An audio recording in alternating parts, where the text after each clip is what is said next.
Welcome to the Love on the Go podcast, brought to you by Carolina's Matchmaker. I'm Laurie, and for over 17 years, I've been helping singles find the relationship of their dreams all over the Carolinas. Along the journey, I've met so many amazing professionals and experts from various fields, and I'm excited to introduce them to you.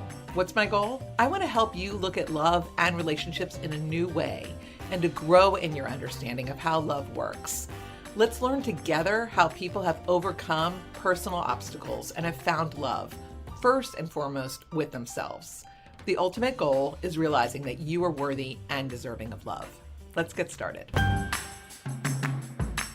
Hey guys, I'm really excited about this solo podcast that I'm doing now. And it's essentially about, are you in love with someone who is not loving you back in the same way?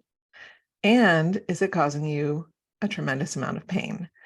So if this resonates, this podcast is for you. If you're in the most wonderful relationship and you have no issues at all, pass it on to your anxious friend.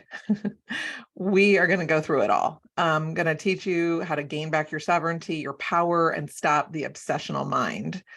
If you have an anxious attachment style, which let's define that. Essentially, it means that you're constantly worried about being left out and alone, and you crave a lot of attention and reassurance from your partner. You might feel insecure, you might seek constant validation, and it makes it hard to kind of relax and trust in a relationship.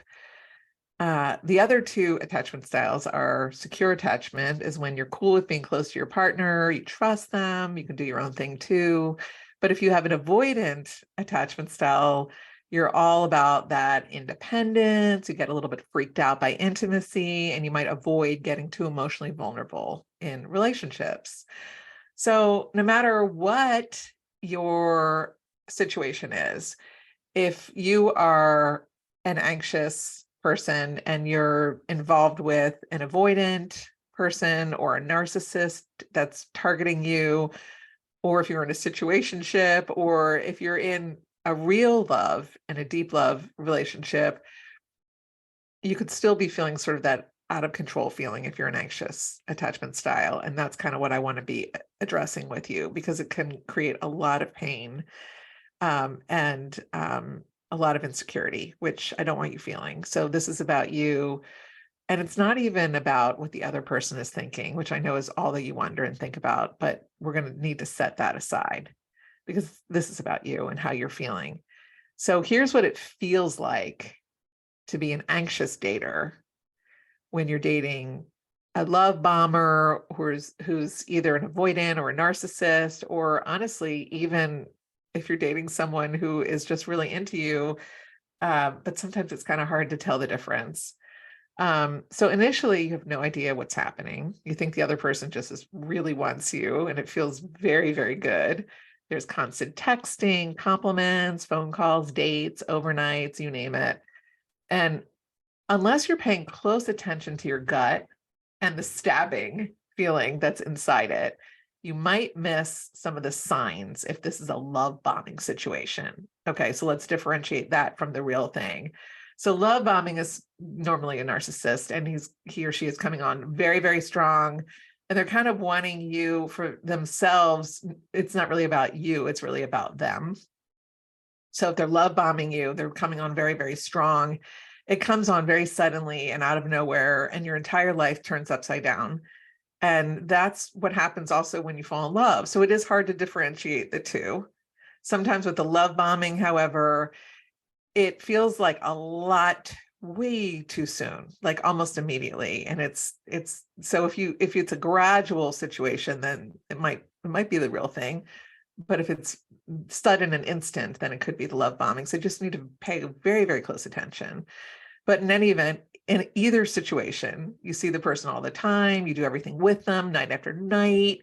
Maybe they even give you a key to their place so you feel safe. They introduce you to their friends and family. So the communication is constant, and it's, often throughout the day, every 3 hours or so. You start like really counting on it, and you start feeling very safe and secure. They make you feel like you've got something real and you really feel seen. And then, they're not getting off the phone first. They're always responsive to your text messaging. It's always you that needs to get off the line or leave the house if you're staying over, all that kind of thing.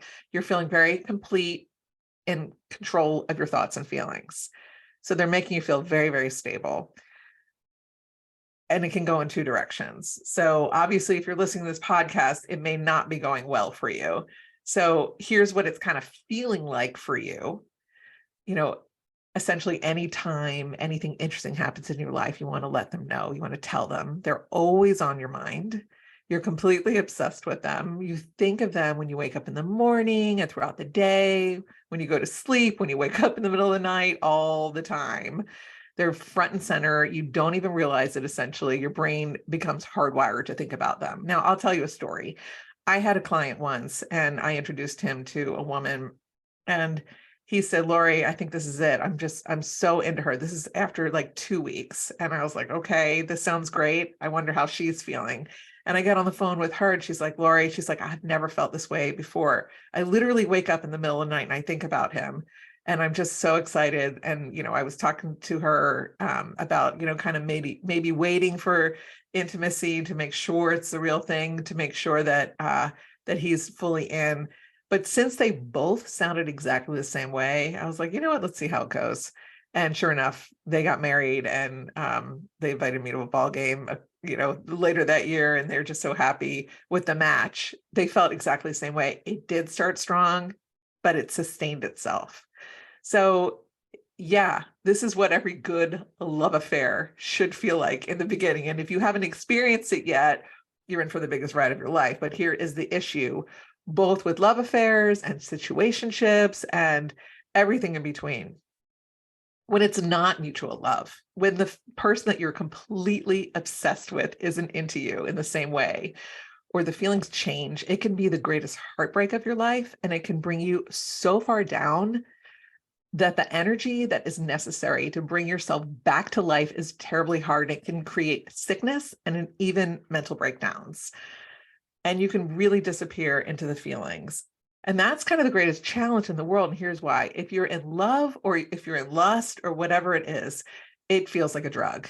Every time that person reaches out to you, engages, it pumps you up and gives you an endorphin rush. And it makes you feel desired and attractive and on top of the world. And it is literally the greatest high. And it's what people chase when they use drugs and alcohol, except it's not synthetic. It courses through your veins, and your entire world is before that person walked into your life and after that person. And then when it's not the real thing, they start pulling away slowly, slowly. And that's when an anxious attachment style person starts to get nervous. And tell me if this sounds familiar. Your nervous system literally starts going on high alert, and you try to start course correcting and doing whatever you can to get that person back on track. And sometimes you overcorrect and you try to take back your control by not reaching out in hopes that they'll reach out to you. And it starts becoming a game. But the thing is, real love is not about a game.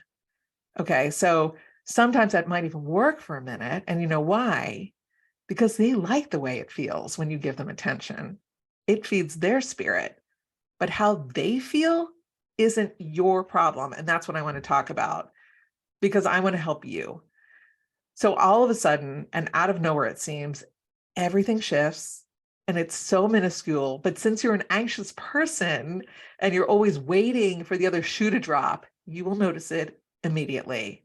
They don't respond to a text immediately, or they cancel a plan, or they don't call you when they say they're going to, or something happens. And if you address it with them, it doesn't always help or work, because they will tell you, oh, no, I don't know what you're talking about. I've just been really busy. Work has become insane. I have to deal with this, that, or the other. My child is having to deal with this situation, whatever it is.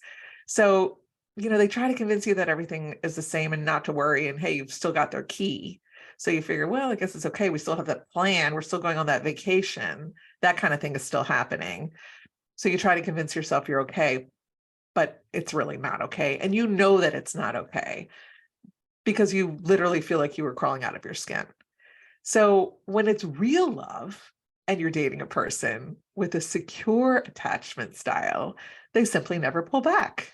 And that's when you know it is the real thing. It just always feels good.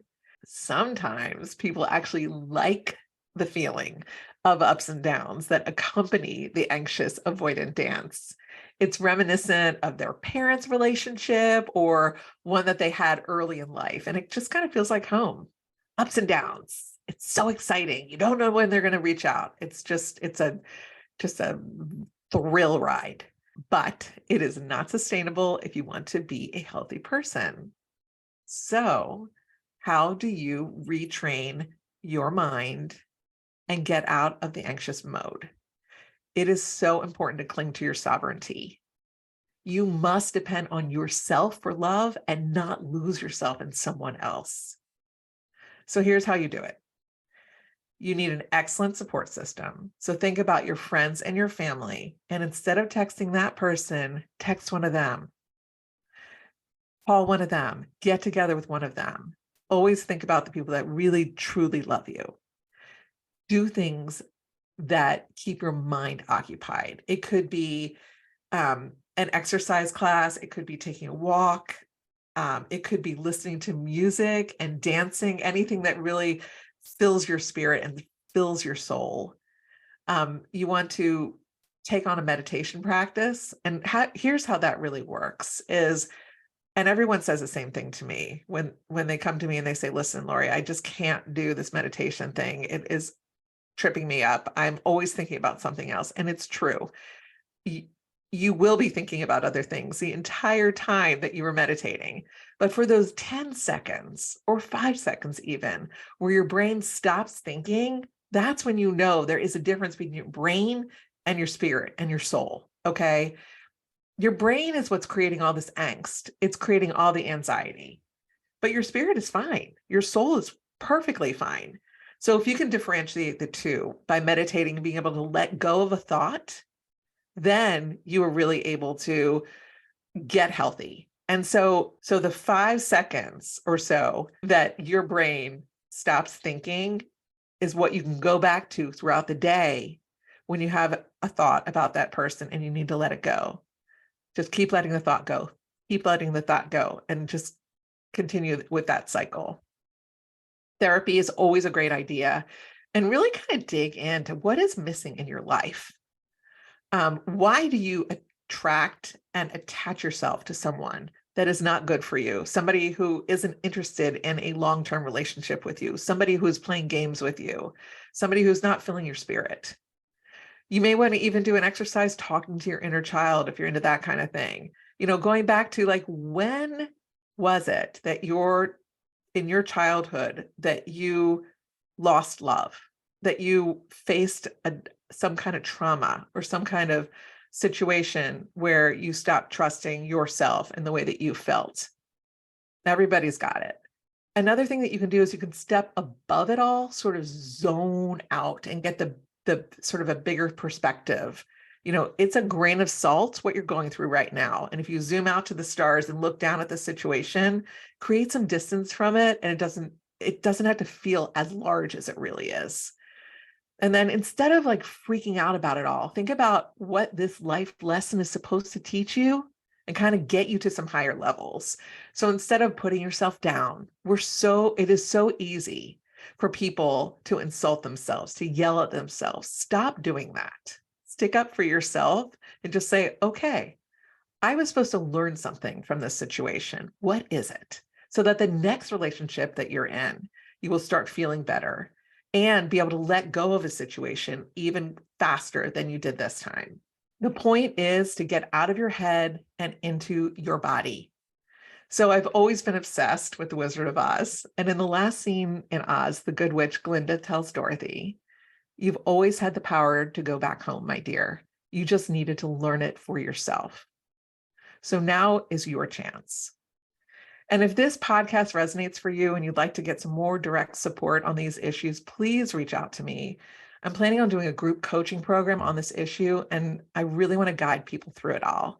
You can email me at Laurie, Laurie, at carolinasmatchmaker.com, or just reach out to me on social media everywhere at Carolina's Matchmaker, TikTok, Instagram, Facebook. Let's get together. Let's support each other, get you through this time. And I'm just sending you a lot of love. Thanks. Thanks for listening to Love on the Go. I hope you join us on our next episode. You can make sure to know when it is by following us wherever you listen to podcasts. Also, if you enjoyed it, it'd be great if you left us a review. I'd appreciate it. In the meantime, to learn more about me and how my team can help you, visit carolinasmatchmaker.com. Until next time.